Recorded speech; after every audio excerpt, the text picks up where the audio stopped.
I would like to start with the next chapter, which is the future of services. Because if we are going to design for the future, right? So it would be good to look at the future of services, and there are a couple of chapters that we should touch today.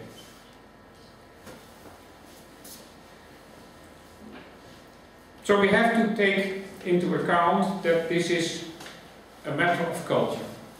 A matter of culture and political visions. And I always tell you, the data I have now here, the information is mainly from the UK, from the British government, who has a very explicit political vision here. And in other situations it's completely different, and in other cultures it might be perceived differently, because people have a story about personalizing services.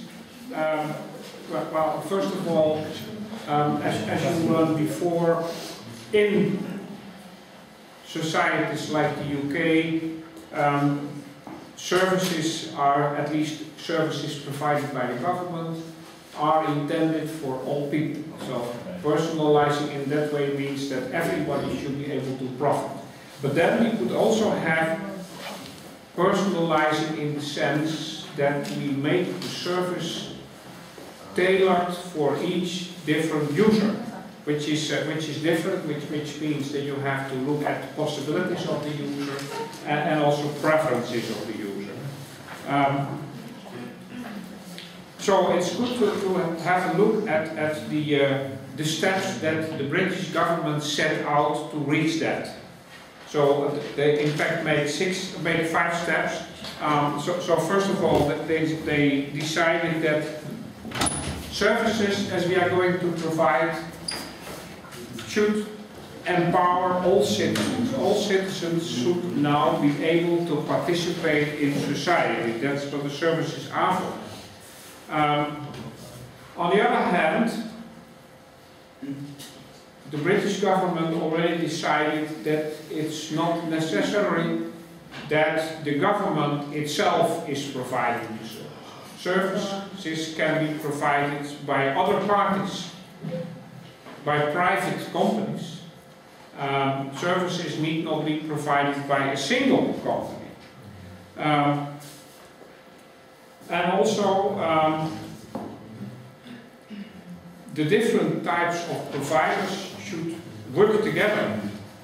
So that there's kind of a focus on partnership between. So some of you were talking about different air companies to work with the airport in Alghero. This is already a way where different companies partner together. So this could be private companies like Air One or other air companies or Alitalia, and they work together with the airport company, and the airport company could also work together with the municipality. So it's different partners and providers that collaborate.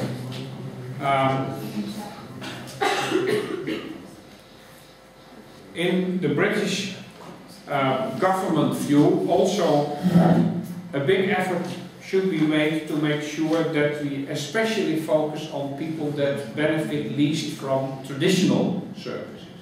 The people that are hard to reach, and we should also make sure that we provide services, but also keep in mind that services cost.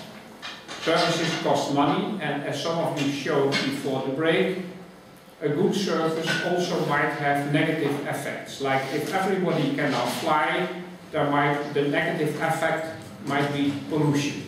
So we should balance the responsibilities and the rights. You couldn't say just everybody has the right to fly, but you could also say everybody should feel responsible for the pollution that we create together.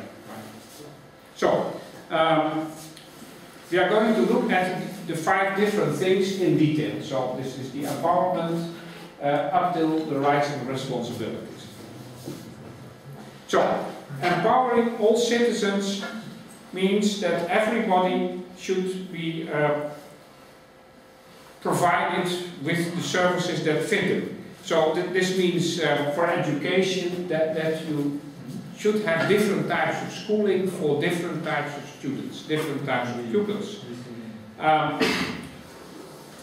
Some pupils might need a special type of attention. Some pupils might need special tools, like a reading machine, that if somebody is dyslexic, then you could provide a service of reading the text and speaking it in the earphones, right? So this means that you need a diversification of services.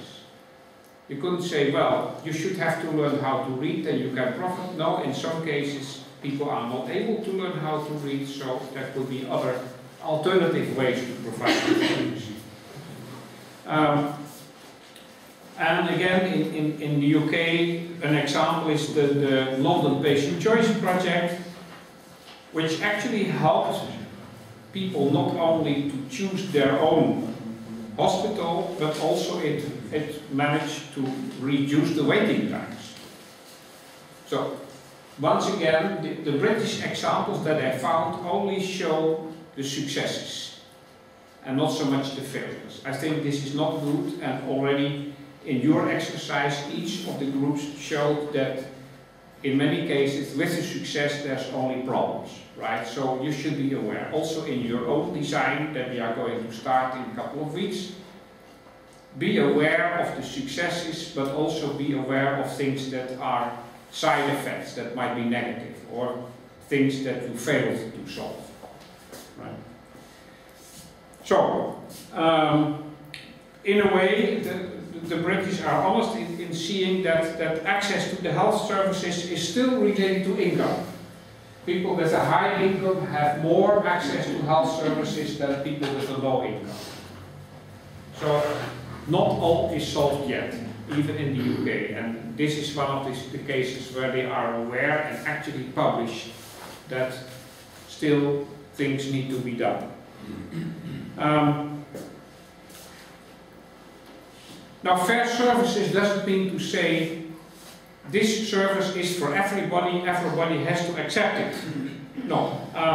In many cases, you have to find out that there are problems related to certain people taking the service. So this is an example of the medical services in the UK, where it's found out that in people with low income, so they call it here lowest social economic group, in people with a low income, there's a larger possibility of people not being treated for heart diseases in the proper way. So if people have a low income or have no job, apparently they are not treated as frequently, even if they need. And this is interesting. The same example is for when people have a broken hip, which often occurs when people are older. So elderly people, they run the risk of breaking their hips. This is kind of a common problem with elderly people. And in people with the lowest income, again, you find out that hip replacement occurs less. It doesn't mean that they don't break their legs as frequently. They break their legs the same frequency as people with higher income. But hip replacement is not done. So there's a problem, and there's more types of problems. So still, work needs to be done, and this is one of the things that the UK is. They publish, they are aware of this type of problems, and you should be aware when you are designing your services. Another thing is an example here where the British official services partner with volunteers or with the people itself. So for instance, if you're talking about education, the parents could in fact be made part of the service that you provide. So the parents can be, when we help with getting information about their own children, information about homework, information about the progress of the children. And in that way, the parents feel more related and could help. So there's a school here who, when there is a parents' evening at school, they alert the parents before. So parents are aware, maybe they already got a message, but now they get an extra message just to tell them, tonight is the parents' night. Try to be there. And it actually helps. So it means parents feel more related, and there's a bigger chance they will actually attend the meeting. So in the UK, there's now a tendency to make more messages to the parents, sending emails, sending texting, to make sure that it is not just bureaucracy. They feel that the school actually cares about their children and about themselves.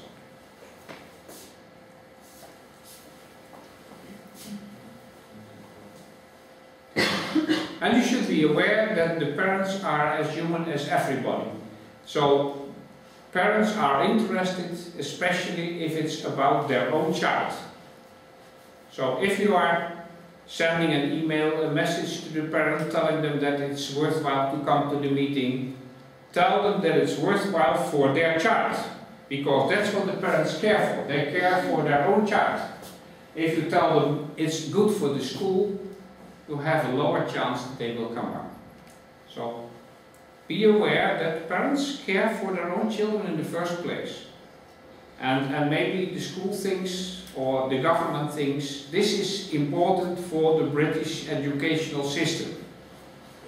Well, the British educational system is of lesser concern than the parents' own child's, right? Own children. So focus on what is the value of the parents in this case. And if you target the right value, which is the benefit of their own children, then you have a bigger chance they will participate.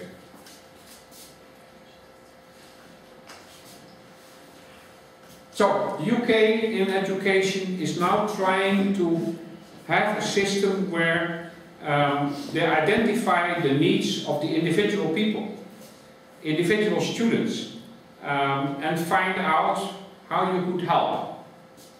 Which, by the way, means that they have to record much more information about the individual people. So there could be a side effect, a privacy side effect. Maybe some parents wouldn't like it that their child is marked in the system as a child that needs special attention. Right? So you have to balance that. Some things are easy. In areas where there's low income, where schooling is a problem, you might need smaller groups to get more attention to the different needs of the different children. Right? So you can see it's always balancing what you can do. If you pay too much attention to individual children, you run the risk that there is some kind of a stigma, some kind of noticing that my child is a child that needs special attention. If you pay special attention to the school by reducing the size of the groups, it might be perceived more beneficial.